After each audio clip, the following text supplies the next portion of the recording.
Hoje pela manhã, nós lemos 1 Coríntios capítulo 4, verso 7. Eu gostaria que nós lêssemos novamente. 1 Coríntios capítulo 4, verso 7. Lendo aqui na nova versão transformadora. Diz assim: o que vocês têm que Deus não lhes tenha dado? Vocês é para os cristãos. Paulo está falando para os cristãos. Então, se vocês somos convertidos, regenerados, é para nós. O que vocês têm que Deus não tenha lhes dado? E se tudo o que temos, olha que Paulo se inclui aqui, vem de Deus, por que nos orgulharmos como se não fosse uma dádiva? Nós tratamos um pouco pela manhã. A única coisa que eu e vocês temos genuinamente somos nós, os nossos pecados. Isso é nosso. Deus não tem nada a ver com o meu e o seu pecado. E tudo que hoje, se pela graça nós cremos no Evangelho, nós temos de bom, porque nós não éramos bom, não há ninguém bom, à luz da palavra, é porque aquele que é bom, há um só que é bom, o Senhor Jesus disse, do Pai, do Deus Pai, e ele, Jesus, Deus. Ele nos concedeu vida. Então, a partir de agora, estando em Cristo, nós temos boas coisas, dádivas. E tudo vem dele, do Pai das luzes. Então, em nós não há nada. E daí então, qualquer vanglória, qualquer orgulho por algo que tenha sido recebido é um absurdo. Mas infelizmente nós erramos nesse aspecto. Por que eu estou dizendo isso? Porque se eu e vocês cremos de verdade no que João escreveu em seu evangelho, que todo o relato de João é um relato histórico, que não é uma metáfora, que os milagres e os ensinos, as doutrinas que estão em João são fatos. Se nós cremos no que João escreveu a respeito de Jesus, é verdade, que ele ressuscitou e que ele fez milagres, que ele é o Salvador, o único Salvador. Se eu e vocês cremos no que João escreveu, foi porque Deus, em sua graça, nos concedeu. É uma dádiva. Eu e vocês, se cremos, não somos melhores do que aqueles que não creem. Porque o que eu e vocês temos em relação a Deus, que Deus não tenha dado. Então, se eu e vocês cremos no Evangelho de João, como palavra infalível, inerrante, palavra de Deus, foi porque Deus nos concedeu a fé para crer. Crer verdadeiramente no Evangelho não é capacidade nossa. Não é porque, não, eu estudei, eu sei interpretar um texto, eu entendo muito bem. Sim, você pode até entender o texto, mas crer é um milagre. Crer no Evangelho é um milagre. E crer que o Evangelho que nós estamos lendo, João, que nós vamos acabar hoje, é a palavra de Deus, e que não é só um livro escrito por ignorantes religiosos, pessoas fora da realidade. Crer em João, no que João escreveu, é um milagre. É fruto de uma ação graciosa, amorosa, misericordiosa e soberana do Espírito Santo, que nos concedeu fé para crer. Não somente isso, ele nos concedeu o privilégio de termos hoje o Evangelho de João nas nossas mãos, coisa que há muitos irmãos em várias partes do mundo que não têm. Se por um lado é um privilégio, por outro lado é uma grande responsabilidade e uma tristeza nós pensarmos que eu e vocês passamos e temos tão pouco tempo com esse maravilhoso privilégio. Hoje a nossa última mensagem no Evangelho de João. A Carmen está triste? Eu falei, estou triste. Não, porque a gente está sempre falando do Evangelho de João, é a palavra de Deus, a gente vai sempre lembrar do texto.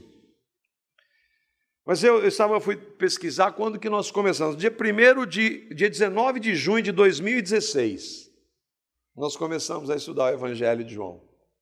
Hoje completamos 76 mensagens.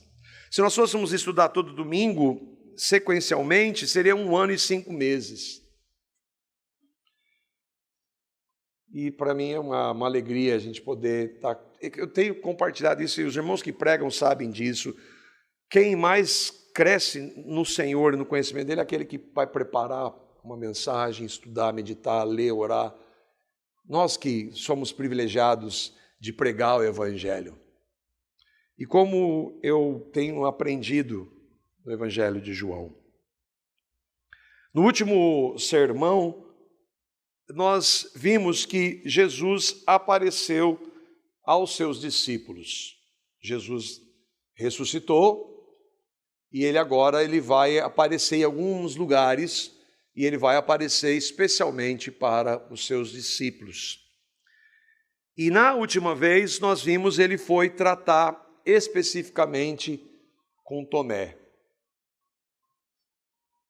E hoje nós vamos ver, pela graça de Deus, Jesus vai tratar com outro dos seus discípulos e que nós aprendemos, não sei, eu espero que você tenha aprendido no decorrer dos estudos em João, como aqueles homens eram perfeitos, né? Infalíveis. Jesus montou uma seleção de alto nível, que eu e vocês não escolheríamos, mas Deus escolhe assim. Essa imagem aqui, às vezes eu trago algumas imagens tentando retratar um pouquinho, é Jesus conversando com Pedro, aquele bate-papo de Jesus com ele e que nós vamos ver no relato. Eu já disse também que eu passei a amar mais o irmão Pedro. A gente brinca, né? Tem alguns que a gente sempre quer encontrar lá no céu. Todo mundo quer encontrar. Depois de Jesus é Paulo, né? Mas eu quero poder encontrar esse irmão. Também a gente vai encontrá-lo. Esse amado irmão Pedro. Eu também passei a amar mais a palavra, porque a palavra nunca esconde quem são esses homens. A gente vai ver Pedro de novo aqui dando das suas. Pedro sendo Pedro. E como é maravilhoso saber que o Senhor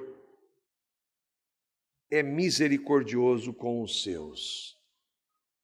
Como é totalmente contra a cultura. Nós chamamos os melhores. Deus não. Jesus não fez assim.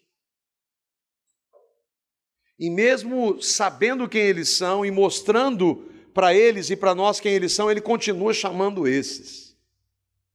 E dando a eles o maior trabalho, a maior tarefa de toda a história, levar a palavra dele para o mundo.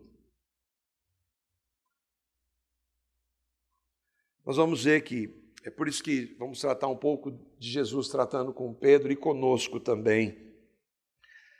Pedro tem novamente participação especial aqui no Evangelho. A leitura é longa, nós vamos ler todo o capítulo 21 e vamos ver isso por partes. Então acompanhe aí na sua Bíblia, eu vou projetar os textos, mas não deixe de conferir, examinar tudo para ver se realmente é assim. Jesus então está ressurreto, ele já é a segunda vez que ele apareceu para os seus discípulos e agora tem uma outra aparição dele. Diz assim, Evangelho de João, capítulo 21, versos 1 a 3 inicialmente. Depois disso, tornou Jesus a manifestar-se aos seus discípulos junto do mar de Tiberíades. E foi assim que ele se manifestou. Estavam juntos Simão Pedro, Tomé, chamado Dídimo, Natanael, que era de Caná da Galileia, e os filhos de Zebedeu, e mais 2 dos seus discípulos. Disse-lhes Simão Pedro, vou pescar. Disseram-lhe os outros, também nós vamos contigo. Saíram e entraram no barco, e naquela noite nada apanharam. Lembra, Jesus havia ressuscitado há alguns dias.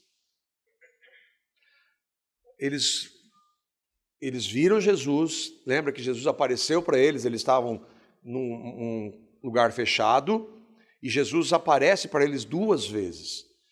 E da mesma forma que ele aparece, ele sai dali. Aqui eles estão na Galiléia, eles vão para Galiléia. Então passaram-se alguns dias. Diz que eles entraram num barco. Pedro era pescador. E Lucas capítulo 5, verso 3 diz que Pedro tinha um barco. Então talvez esse barco aqui era do Pedro. O depois disso que o texto diz é depois da segunda vez que Jesus apareceu para eles. Nós não sabemos, a Bíblia não diz quanto tempo depois, mas alguns dias depois Jesus aparece. Mar de Tiberíades é o mar da Galileia. A gente já viu isso também. Alguns vão dizer, e eu já ouvi isso, né? E eu discordo plenamente, que o fato deles irem pescar é quase que uma apostasia. Né? Porque o que eles vão fazer pescar? Eles têm que estar lá pronto para pregar o evangelho, porque Jesus falou, vocês vão ter que ir pregar a palavra, vocês vão ficar em Jerusalém, porque eu vou mandar o Espírito para vocês pregarem. E eles vão para a Galileia pescar. E alguns vão chamar isso, não, eles já perderam esperando. Não, peraí, acabou de acontecer a ressurreição. Mas Jesus chamou eles para pescarem o quê? Homens. Mas o texto não diz nada disso, de que isso é uma conjectura que eu discordo. De que, não, eles estavam se afastando. Então, não, eles foram para lá, porque, sim, Jesus ressuscitou, mas eles tinham que comer. E eu concordo com outro irmão que também quero encontrar, o irmão John Gill. Ele diz assim, Simão Pedro, que embora tivesse negado o seu Senhor, o amava profundamente e verdadeiramente crera nele. Manteve-se com o resto dos seus discípulos e esperava por outra oportunidade de conversar com Jesus. Olha como é uma percepção, visão, e claro, uma visão misericordiosa e que eu compactuo.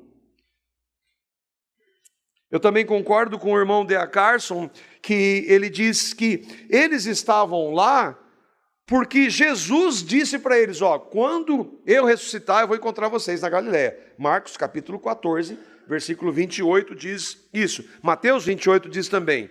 Marcos 14, 28, Jesus está falando para eles, mas depois da minha ressurreição, irei adiante de vós para Galileia.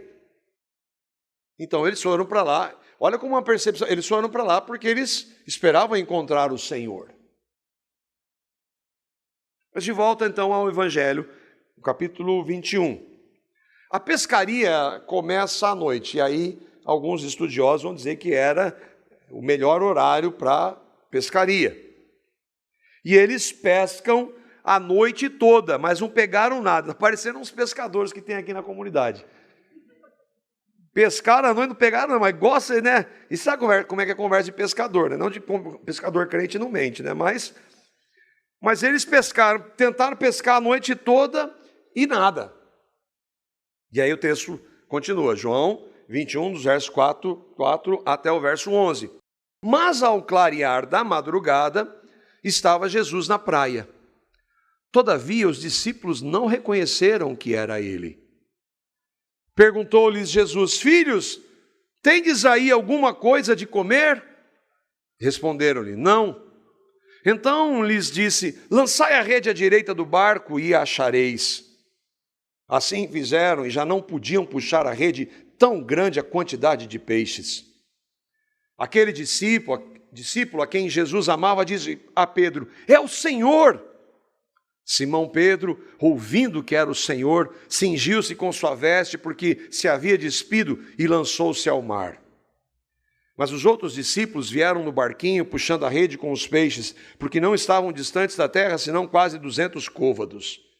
Ao saltarem em terra, viram ali umas brasas e em cima peixes, e havia também pão. Disse-lhes Jesus, trazei alguns dos peixes que acabastes de apanhar. Simão Pedro entrou no barco, arrastou a rede para a terra, cheia de 153 grandes peixes, e não obstante serem tantos, a rede não se rompeu. Depois que Jesus ressuscitou, Atos capítulo 1, verso 3, diz que Jesus ficou, depois da ressurreição, ainda por 40 dias sobre a terra. A palavra diz que mais de 500 pessoas viram Jesus ressurreto. E aqui então ele aparece de novo. Lembra? É a terceira vez o texto diz. E é madrugada, então aqueles homens estão pescando, não pegaram nada, e de madrugadinha aparece um homem lá na praia. Eles não reconhecem Jesus, o texto diz. Mas como não? Jesus já apareceu 2 vezes para eles. Jesus está num corpo glorificado, ressurreto. Eles viram, tocaram Jesus. Só que eles estão a 200 côvados. 200 côvados dá mais ou menos 90 metros. Então você está no barco, de madrugada, está clareando, eles estão de longe de alguém, 90 metros, quase um quarteirão, mas eles não viram. Eles não conseguiram ver quem era. Eles não identificaram quem era. Apesar de Jesus chamá-los de filhos. Em João 13, 33, Jesus falou assim: filhos, eu estou ainda um pouco com vocês, mas em breve vocês não vão me ver mais. É a mesma expressão. E aí eu gosto da pergunta. Jesus também, cadê o Ramon? Não está aí não, hoje, né? Jesus também é irônico, né? Vocês têm alguma coisa para comer? Vou falar isso para um pescador, ficou tanto tempo pescando, não pegou nada. Vocês têm alguma coisa para comer? É óbvio, ele é Deus, gente. Ele está fazendo uma ironia. E ainda, como eles ainda não estavam cheios do Espírito Santo, eles devem ter ficado bravos com isso. Não tem nada, não pegamos nada aqui. Então, o Deus do universo, Jesus, age. Deus do universo, que criou e controla cada detalhe desse universo. Hebreus, capítulo 1, versos 1 a 3. Veja se ele é isso que nós estamos definindo aqui. Aquele homem lá na praia. Há muito tempo, Deus falou muitas vezes e de várias maneiras aos nossos antepassados por meio dos profetas. O escritor aos Hebreus está falando que Deus falou por meio dos profetas e tudo isso está relatado no Antigo Testamento. Versículo 2. Mas nesses últimos dias falou-nos por meio do Filho. O que isso significa? Nos últimos dias, que começaram com a vinda de Cristo até hoje, Deus não tem mais nada para revelar fora do Filho. Tudo que Deus tinha para revelar está revelado em Cristo e encerrado na Escritura. Por isso, se alguém quiser não ter uma revelação, nova revelação, joga fora, porque não existe. Deus falou pelo meio dos profetas que apontavam para Cristo, agora o Cristo veio, o Filho, e revelou e acabou. Não tem mais revelação nenhuma. Isso é muito importante, especialmente no momento que a gente está vivendo. Ele nos falou nesses últimos dias por meio do Filho, a quem, ao Filho, constituiu herdeiro de todas as coisas. O Deus Pai constituiu ao Filho herdeiro de todas as coisas. E aí ele diz, e por meio de quem fez o universo. Jesus é o haja de Deus. Quando Deus diz haja, é Jesus agindo. Lembra o primeiro versículo de João? No princípio era o verbo. E o verbo estava com Deus e o verbo era Deus. Gênesis 1:1, no princípio criou Deus os céus e a terra. Jesus é o Criador. Ele é o Criador do universo. Mas não somente isso. Versículo 3. O Filho é o resplendor da glória de Deus e a expressão exata do seu ser. Jesus, quer ver Deus? Eles viram Deus, Jesus. O homem Jesus é Deus.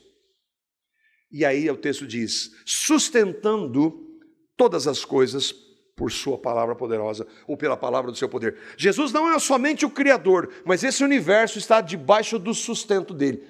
Ele sustenta todas as coisas do universo. Ele governa esse universo. E ele manifestou várias vezes isso quanto ele esteve aqui. Mas o que você tem, o que tem a ver isso com o que a gente está vendo em João? Tudo. Porque o que nós vimos em João? O que está acontecendo lá? Vou voltar para o texto. O que está acontecendo nessa realidade? O Deus que fez o universo está lá na praia, brincando com eles que não pegaram nada. Fala para eles, vocês lancem a rede aí do outro lado. O que ele faz? Jesus manda, eles não pegaram nada, que 153 peixes vão lá para eles pegar. O peixe entra na rede dos meus discípulos aí. Deus governa o universo. E é isso que Jesus está falando. É isso que Jesus está fazendo. Para o Deus que criou o universo, o que é mandar 153 peixes ir para o lado direito do barco e entrar na rede dos seus discípulos?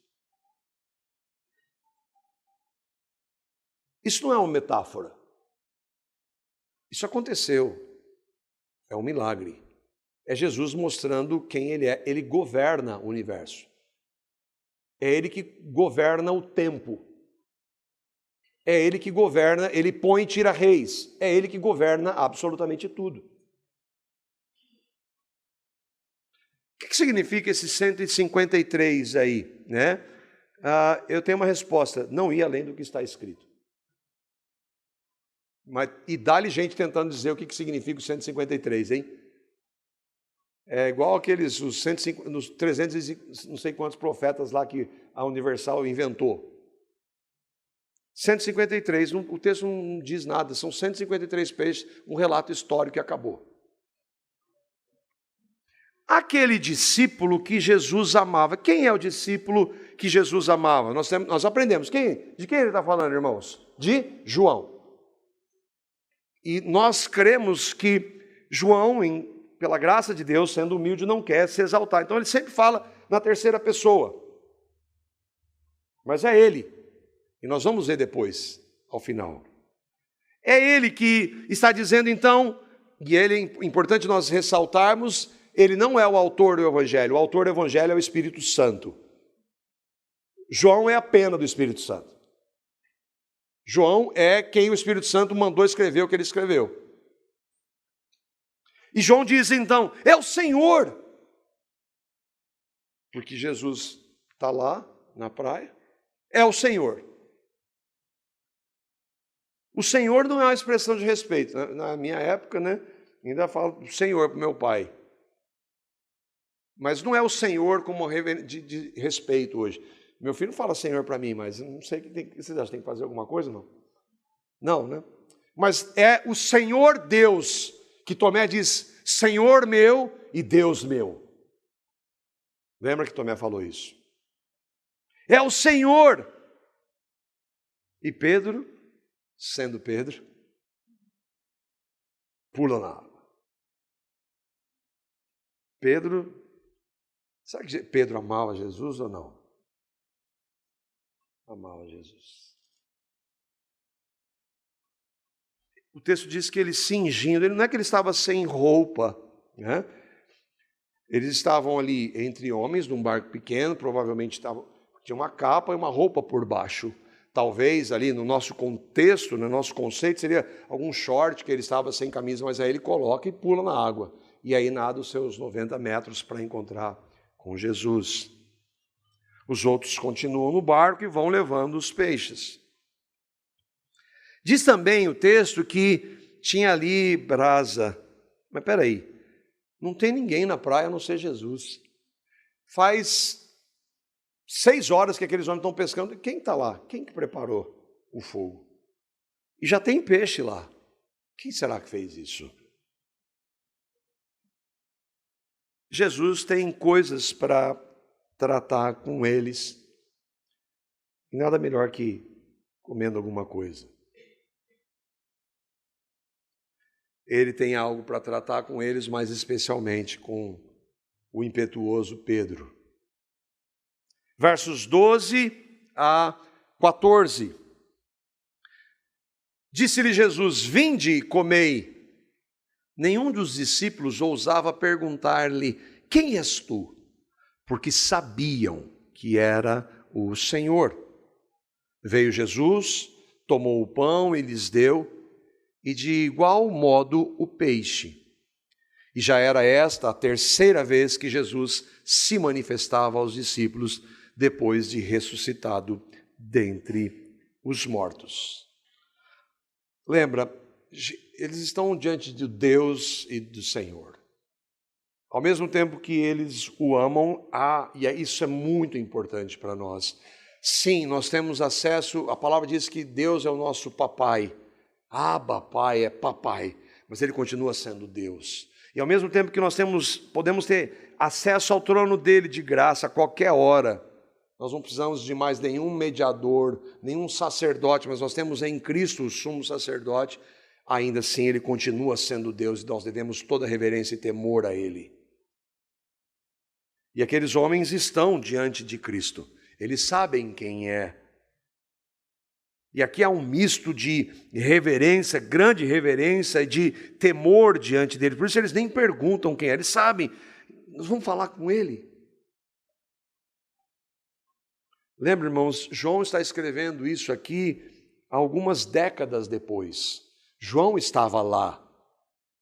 E agora ele está escrevendo décadas depois do que aconteceu. Alguns dias antes, nessa segunda aparição, Jesus tratou especificamente com Tomé, aquele que é o ver para crer, Tomé, o ver para crer. E que nós vimos que todos eles eram assim, todos eles fugiram. Quando as mulheres anunciaram, nenhum deles acreditou. Só que Tomé é esse, né? E depois nós vimos que Deus usou Tomé, e nós cremos em algumas fontes históricas que Tomé tornou-se um pregador do Evangelho e foi anunciar o Evangelho, foi martirizado, morreu por causa de Cristo.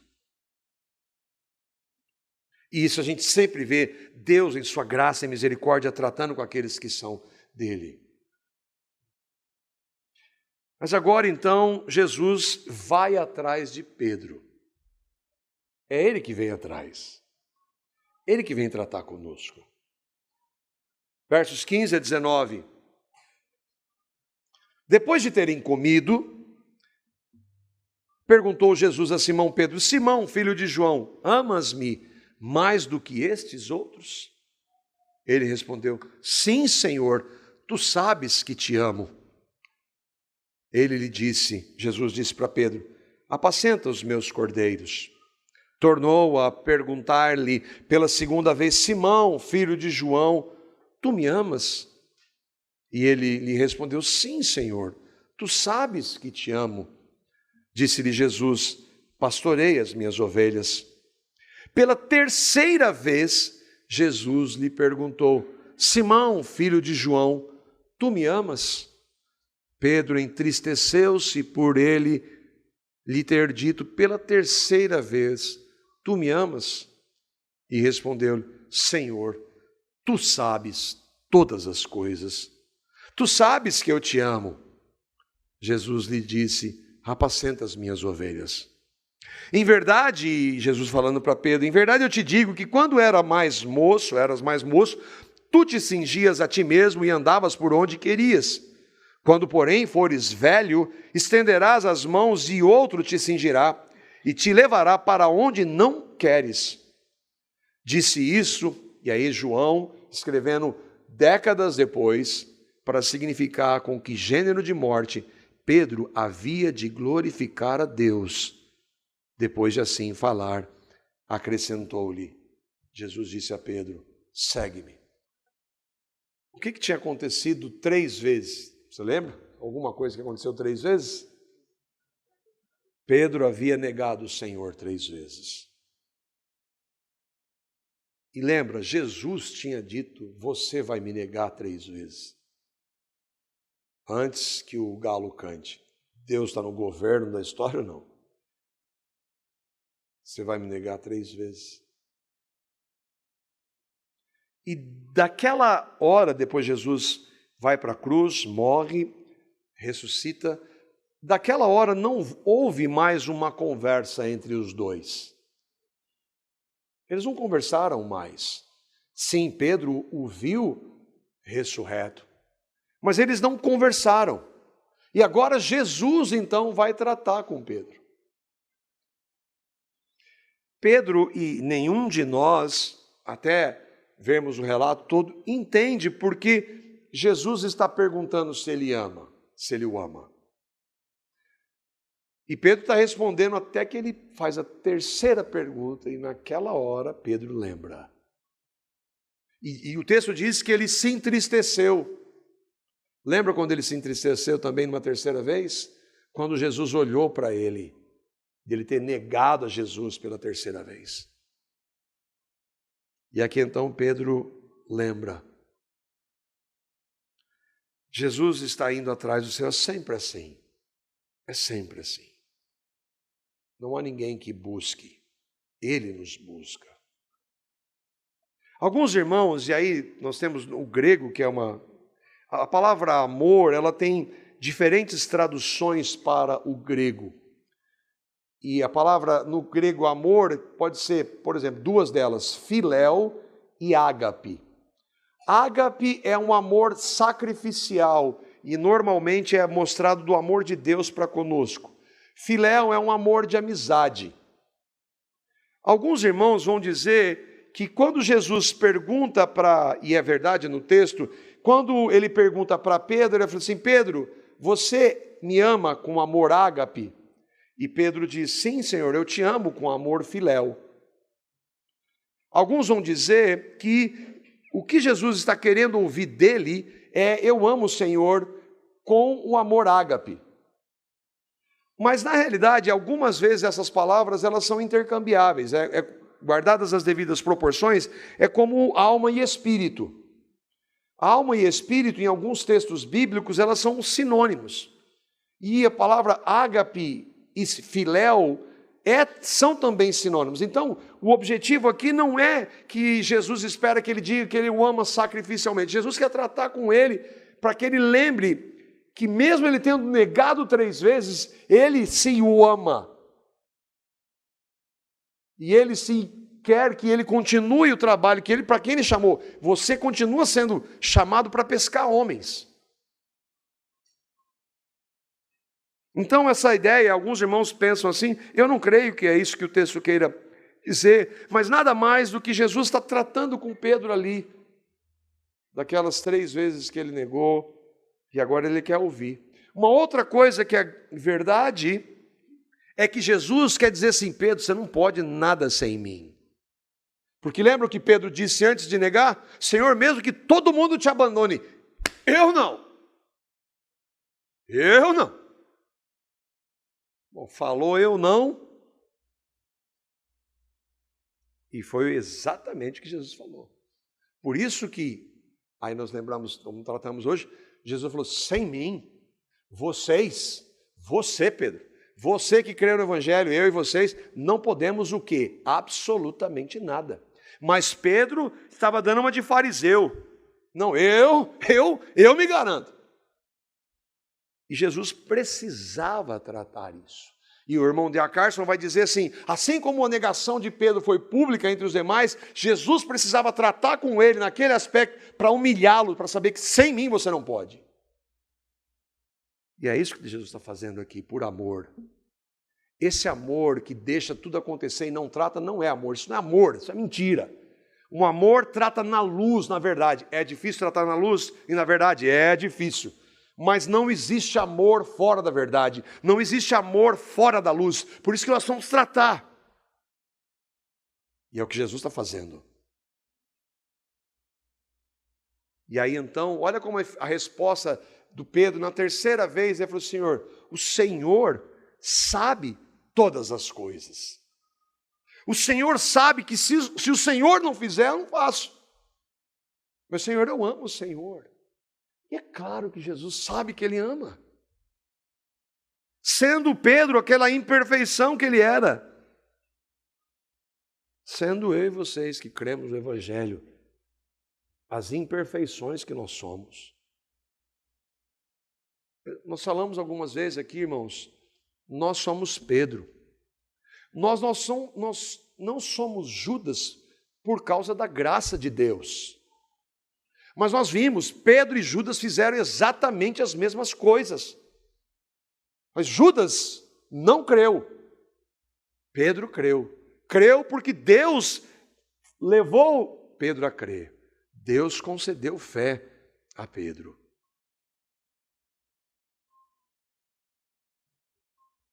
Aí então, Senhor, o Senhor sabe todas as coisas.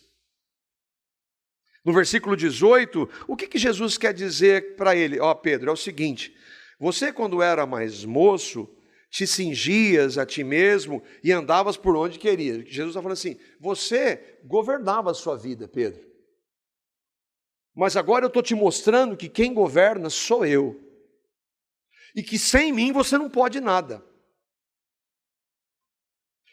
O Senhor está mostrando para ele, sim, Pedro, essa ideia de autonomia, isso não existe. Você não pode viver sem mim. Você não pode fazer nada sem mim. Lembra, irmãos, quando Jesus, nós lemos em João 15, sem mim vocês não podem fazer nada, Jesus está falando para eles.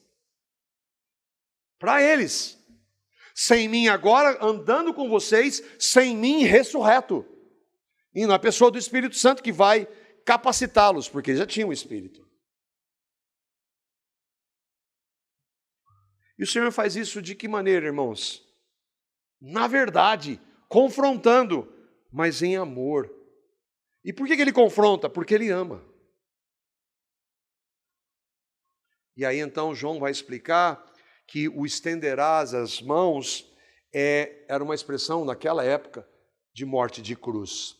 Ainda que a Bíblia não diga, não relate a morte de Pedro, esse é um texto que aponta para que Pedro realmente tenha sido crucificado, e aí há relatos históricos que mostram. Agora, isso ninguém quer falar hoje. O que Jesus falou para ele, que ele ia glorificá-lo de que forma? Com vitória, fazendo curas, milagres, sim, Pedro fez, mas na morte dele. Você vai me glorificar na sua morte, no jeito que você vai morrer. Mas como? Pois é, isso não faz parte da mensagem atual. A mensagem é um triunfalista, onde você não vai sofrer nada, de confissão positiva, que não tem nada a ver com a fé bíblica. Jesus está falando assim, você vai me glorificar. João está escrevendo, disse isso para significar que gênero de morte Pedro havia de glorificar a Cristo. Então é possível um cristão glorificar a Cristo na sua morte? Sim. Foi isso que aconteceu com eles e com os demais.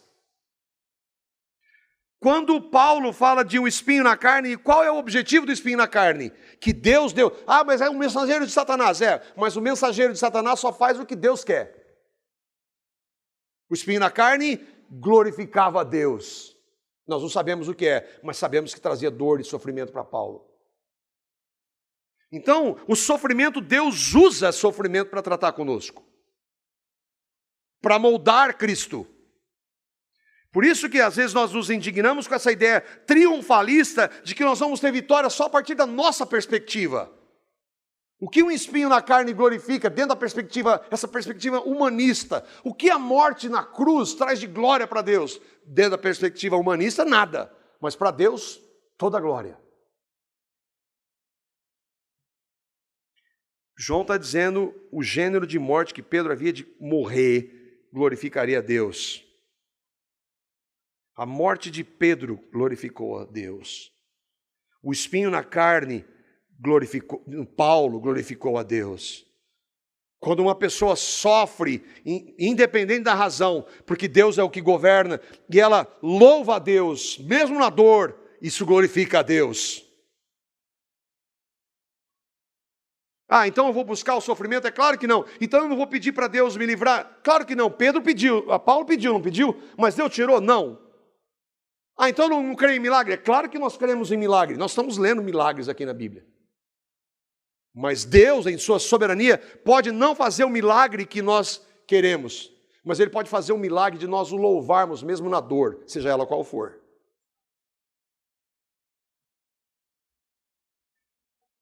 Irmãos, Pedro continua sendo Pedro aqui. ele é impetuoso, ele é afobado, mas era um regenerado, nascido de novo.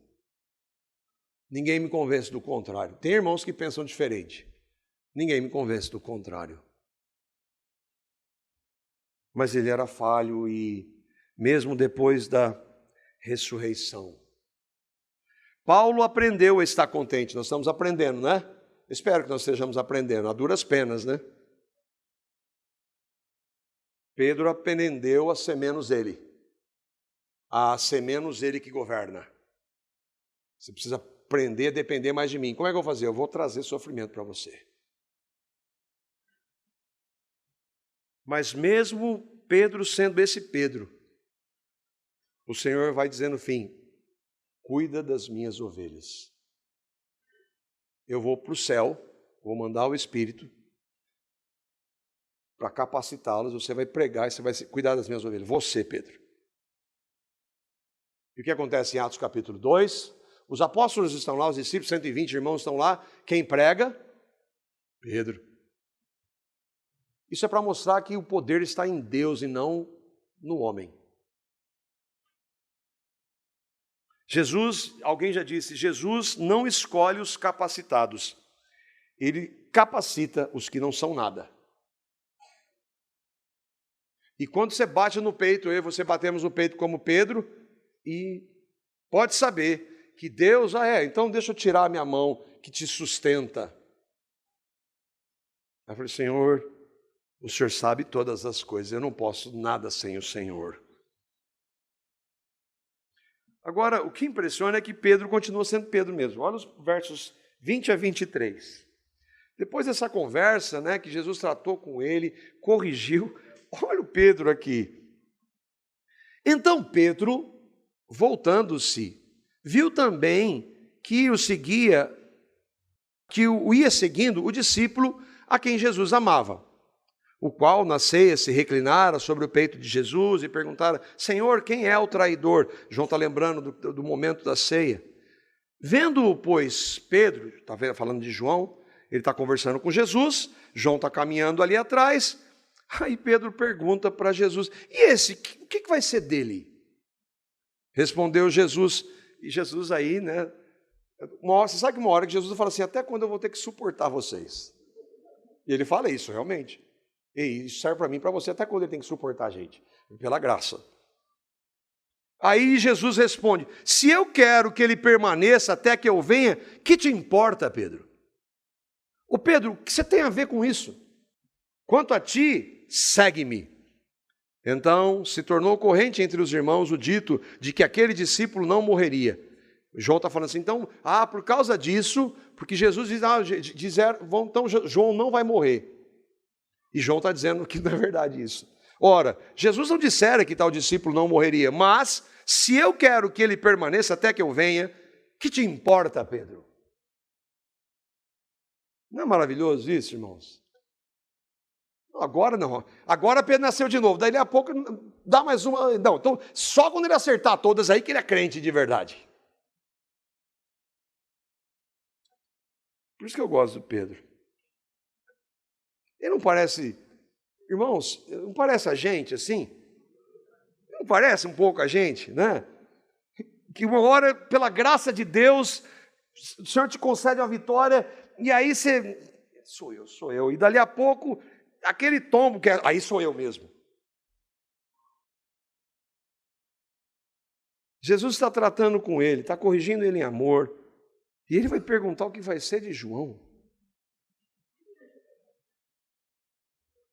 O irmão John Gill diz assim, a pergunta era muito curiosa, imprópria e impertinente. E Jesus responde assim, bem mansa, não é da tua conta, meu filho. Não é da tua conta. É como se o Senhor dissesse para Pedro, sim, Pedro, João é igualzinho você. João às vezes fala o que não deve. João, ele ainda não entende muita coisa. João foi medroso, mas eu sou Deus e sou eu que trata com os meus do jeito que eu quero. Você me segue. Deixa que eu sei cuidar da minha igreja. Não se meta. Jesus é sempre verdade, com graça e misericórdia, mas sempre verdade. João viveu mais tempo que Pedro. João foi o último apóstolo vivo. E aí, o que isso importa? Eu fico pensando agora, né? João e Pedro lá com Jesus. Que diferença isso faz? Eles estão com Cristo agora. Que diferença isso fazia? Mas às vezes a gente pergunta isso, quem é? E aí é esse. Na igreja de Corinto, lembra? Tinha. Não, eu sou de Paulo, eu sou de Pedro, eu sou de Apolo, e eu sou de Jesus. Nós sempre estamos tendentes a dizer, não, o pregador mais famoso, aquele... O que isso tem a ver? E outra, por que Deus está tratando com aquele irmão daquela forma? Deus está tratando com aquele irmão daquela forma porque Ele é Deus. Ele sabe como Ele trata com cada um dos seus. Isso serve para nós. Então, o que Deus está fazendo na minha vida, Ele está fazendo na minha vida. Ele sabe como tratar da minha, você não. E eu também, às vezes, como pastor, às vezes quero dar pitaco na sua vida. Eu também não sei, tem coisa que eu não sei. Deus está tratando, se eu e vocês cremos, debaixo do governo soberano, Ele sabe o que é melhor. Todas as coisas cooperam para o bem daqueles que são o quê? Mais alto, gente. Pois é. Todas as coisas cooperam para o bem daqueles que foram chamados segundo o propósito das pessoas, não, dele, do propósito dele. Então, ele vai fazer de acordo com a vontade dele. E muitas vezes, e Paulo vai dizer que os caminhos de Deus são insondáveis. Senhor, eu não conheço os teus caminhos, mas eu me submeto a eles. Isso é importante para nós considerarmos. O que está acontecendo na minha e na sua vida agora, nesse exato momento, está debaixo do governo soberano de Deus. Como você e eu, que cremos em Cristo, estamos reagindo? Versos 24 a 25, João então escreve as suas últimas palavras. Esse é o discípulo que dá testemunho a respeito destas coisas e que as escreveu. E sabemos que o seu testemunho é verdadeiro. Há, porém, ainda muitas outras coisas que Jesus fez. Se todas elas fossem relatadas uma por uma, creio eu que nem no mundo inteiro caberiam os livros que seriam escritos. Lembra? O relato de João, o Evangelho é um relato histórico. Agora, é claro que quando João está dizendo aqui que todos os livros, não está falando literalmente de todos os livros escritos. Mas o que ele está dizendo é que Jesus fez muitos outros sinais, milagres, que não estão relatados. Mas ele também vai dizer que esses, os que foram relatados, foram porque nós creiamos nele como Salvador, não, para que nós saibamos quem ele é. Que ele é quem ele diz ser. Milagres não levam pessoas a crer no Evangelho. Entenda isso. Milagres apontam para Cristo. Porque se milagres pudessem levar as pessoas a crerem, se você vê um milagre realizado por Cristo, você crê no Evangelho, então todo mundo na época de Jesus tinha crido no Evangelho. Mas o que nós sabemos é exatamente o contrário. A maioria dos que viram milagres abandonaram Jesus. O milagre mostra, esse homem é o Salvador, ele é o Deus encarnado. Agora, para eu crer nele como Salvador e como Deus encarnado, eu preciso que o Espírito Santo traga essa verdade e me revele Cristo. É outra realidade que nós vivemos aí no evangelicalismo, que não entende isso. Deus não quis que nós soubéssemos muitos dos milagres que Jesus fez. Você crê em milagre? É claro que eu creio. Eu creio em todos os milagres que estão relatados na Bíblia. E você não crê que Deus pode fazer milagre? É claro que eu creio. Eu creio que Deus faz milagres. Nós temos aqui dois casais que tiveram, quando crianças pequenas nasceram, tiveram muitas dificuldades e quase morreram. A igreja orou. E pela graça de Deus, Deus não permitiu que eles fossem. Eu creio que isso é milagre. Milagre. Agora, nós entendemos que Deus faz o milagre, a prerrogativa de fazer ou não o milagre é dele. Eu posso pedir, eu devo pedir, mas eu devo sempre dizer, como Jesus disse, seja feita a tua vontade. João é categórico em dizer que ele viu e andou com Jesus. Ele estava dizendo, um testemunho, esse que está escrevendo aqui, viu o que eu estou escrevendo, eu vi o que eu estou escrevendo. E ele vai dizer isso lá em 1 João, capítulo 1, verso 1. Lembra, João, nós temos, já falamos isso algumas vezes, quando você pega o Evangelho lá nos primeiros, tem Mateus, Marcos, Lucas, João, e depois você vai ler 1ª, 2ª e 3ª João, lá no finzinho, parece que eles levaram tempo. Não, todos esses livros, Evangelho de João, 1ª, 2ª e 3ª João e o Apocalipse foram escritos pelo apóstolo João num período muito próximo de tempo. Todos eles no fim da sua vida. Então, 1 João, capítulo 1, verso 1, ele vai dizer assim, o que era desde o princípio, o que temos ouvido, o que temos visto com os nossos próprios olhos, o que contemplamos e as nossas mãos apalparam com respeito ao verbo da vida. Esse é o Cristo. Eu vi, eu ouvi, eu toquei nele. Eu não estou inventando. Eu vi. Ele é o Deus encarnado. Ele é o Salvador do mundo. Ele é o Cordeiro de Deus que tira o pecado do mundo. João estava dizendo, Cristo, o Evangelho não é uma utopia, não é fuga da realidade, não é invenção de religiosos ignorantes. Eu vi tudo isso. Eu estou escrevendo aqui porque eu presenciei tudo isso. Você, hoje, 2000 anos mais tarde, crê nisso. Eu e vocês não vimos. Mas lembra que Jesus disse, bem-aventurados aqueles que não viram, mas creram. Você crê no Evangelho. Não é ser membro da comunidade de Cristo, isso faz a menor diferença. Você creu no Evangelho. E o que é o Evangelho? O Evangelho, a palavra Evangelho no grego é uma boa nova. Boa nova por quê? Porque eu e vocês somos, péssima é pouco para o que nós somos. A Bíblia diz que Deus criou o universo, tudo muito bom. E naquele universo que ele criou um jardim, colocou o homem e a mulher e deu uma ordem para eles. E eles desobedeceram, eles se rebelaram.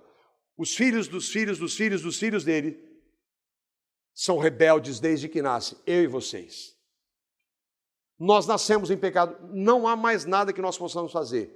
Mesmo que eu e vocês nunca mais cometamos nenhum pecado, o que é impossível, nós já estamos condenados, porque nascemos em pecado. Não adianta tentar obedecer aquilo, eu não mato, eu não roubo, eu não minto, e etc. Não adianta. A única coisa que pode mudar é o Evangelho, que transformar o Evangelho. E o que é o Evangelho? Deus se fez homem na pessoa de Cristo. Ele obedeceu tudo. Ele obedeceu toda a lei, ele nunca cometeu nenhum pecado. E ele morreu na cruz por pecadores. Por quantos? Por todos aqueles que creem na sua morte, na morte de Cristo. Mas como é que eu sei? Eu creio em Jesus. Se você crê em Jesus, você se arrepende dos seus pecados. Se você crê em Jesus, quando for confrontado com o pecado, é verdade, eu sou um pecador, tem misericórdia de mim, me perdoa, Senhor. Se você creu em Cristo, você se arrependeu dos seus pecados. Você se arrepende dos seus pecados e você quer andar com Cristo. Evangelho é a morte e ressurreição de Jesus. Se eu e vocês cremos no que Jesus fez, nós somos filhos. Deus nos deu uma nova vida.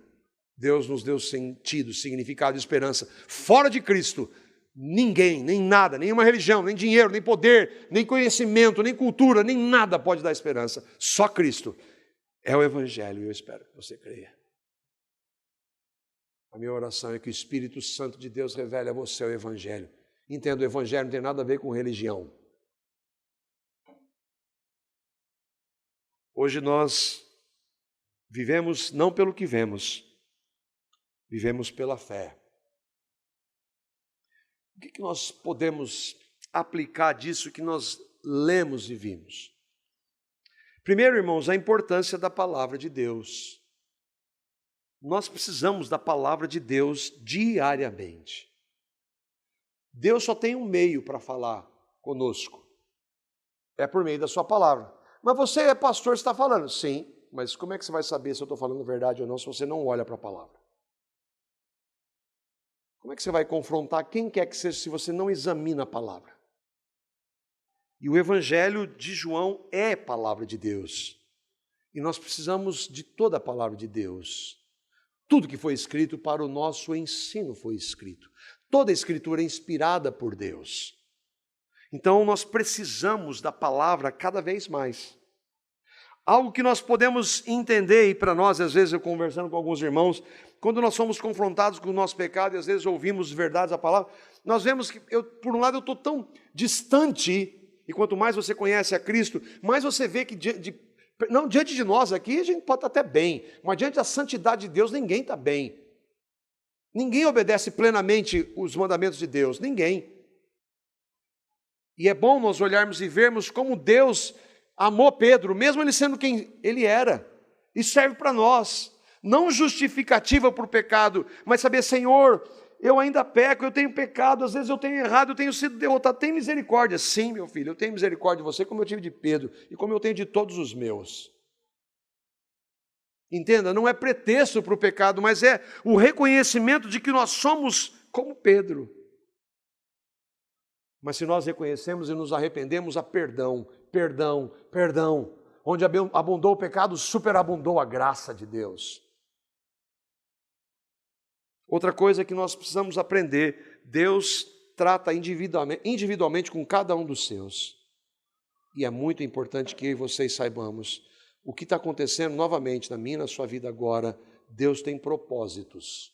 Você pode até não entender o porquê, mas Ele tem propósito, formar o caráter de Cristo. E como eu e vocês reagimos àquilo que Deus traz, nós estaremos vendo se Cristo está sendo formado em nós ou não.